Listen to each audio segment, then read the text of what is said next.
ನಟಿ ರಮ್ಯಾಗೆ ಡಿಫೆನ್ಸ್ ಅಶ್ಲೀಲ ಸಂದೇಶ. ರಮ್ಯಾ ಪರ ಬ್ಯಾಟ್ ಬೀಸಿದಂತಹ ರಾಕ್ಲೈನ್ ವೆಂಕಟೇಶ್ ಅಶ್ಲೀಲ ಸಂದೇಶ ಕಳಿಸುವವರಿಗೆ ಶಿಕ್ಷೆಯಾಗಬೇಕು.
ನಟಿ ರಮ್ಯಾಗೆ ಡಿಫೆನ್ಸ್ ಅಶ್ಲೀಲ ಸಂದೇಶ.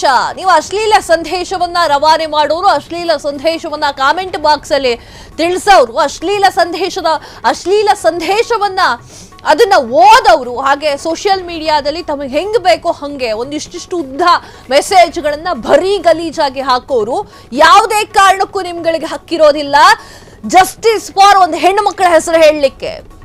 ಹೇಗೆ ಹೇಳ್ತೀರಾ? ನೀವೇ ಕಂಡಲ್ಲಿ ಅಶ್ಲೀಲವಾಗಿ ಮೆಸೇಜ್ ಅನ್ನ ಹಾಕ್ತೀರಾ, ಕಂಡು ಕಾಮೆಂಟ್ ಗಳನ್ನ ಮಾಡ್ತೀರಾ, ಕಂಡು ಹೆಣ್ಣು ಮಕ್ಕಳ ಬಗ್ಗೆ ಸೋಷಿಯಲ್ ಮೀಡಿಯಾದಲ್ಲಿ ಹಾಕ್ತೀರಾ. ನಿಮಗೆ ಹೆಂಗ್ರಿ ಹಕ್ಕಿದೆ? ಜಸ್ಟಿಸ್ ಫಾರ್ ಸೌಜನ್ಯನೋ, ಜಸ್ಟಿಸ್ ಫಾರ್ ಅದೋ, ಜಸ್ಟಿಸ್ ಫಾರ್ ಇದೋ ಅಂತ ಹೆಣ್ಣು ಮಕ್ಕಳ ಹತ್ರ ಮಾತಾಡೋ ವಿಚಾರ ನಿಮಗೇನ್ ಹಕ್ಕಿದೆ?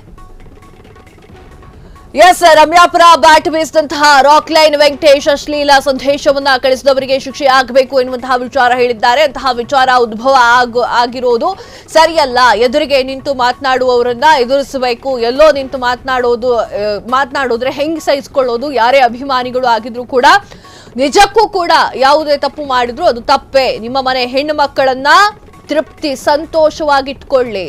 ಯಾವ ಸ್ಟಾರ್ ನಟರು ಬಂದು ಕಾಪಾಡುವುದಿಲ್ಲ ಅಂತ ಹೇಳಿ ನಟ ಹಾಗೂ ನಿರ್ಮಾಪಕ ಗಾಡಿಯಲ್ಲಿ ಗುಂಡು ಹೊಡೆಯುವಂತೆ ಮಾತನಾಡಿದ್ದಾರೆ. ನಾನು ಯಾವುದಕ್ಕೂ ಕೇರ್ ಮಾಡುವುದಿಲ್ಲ, ನಾನೇ ರಮ್ಯಾಗೆ ಹೇಳ್ತೀನಿ ಪಾಠ ಕಲಿಸಿ ಅಂತ ಹೇಳಿ ರಾಕ್ಲೈನ್ ವೆಂಕಟೇಶ್ ಅವರು ಹೇಳಿದ್ದಾರೆ. ಕ್ಷಣ ಕ್ಷಣದ ಸುದ್ದಿಗಳಿಗಾಗಿ ಫ್ರೀಡಂ ಟಿವಿ ಸಬ್ಸ್ಕ್ರೈಬ್ ಮಾಡಿ, ಲೈಕ್ ಮಾಡಿ ಹಾಗೂ ಫಾಲೋ ಮಾಡಿ. ಹೊಸ ಸುದ್ದಿಗಳ ನೋಟಿಫಿಕೇಶನ್ಗಾಗಿ ಬೆಲ್ ಐಕಾನ್ ಮೇಲೆ ಕ್ಲಿಕ್ ಮಾಡಿ.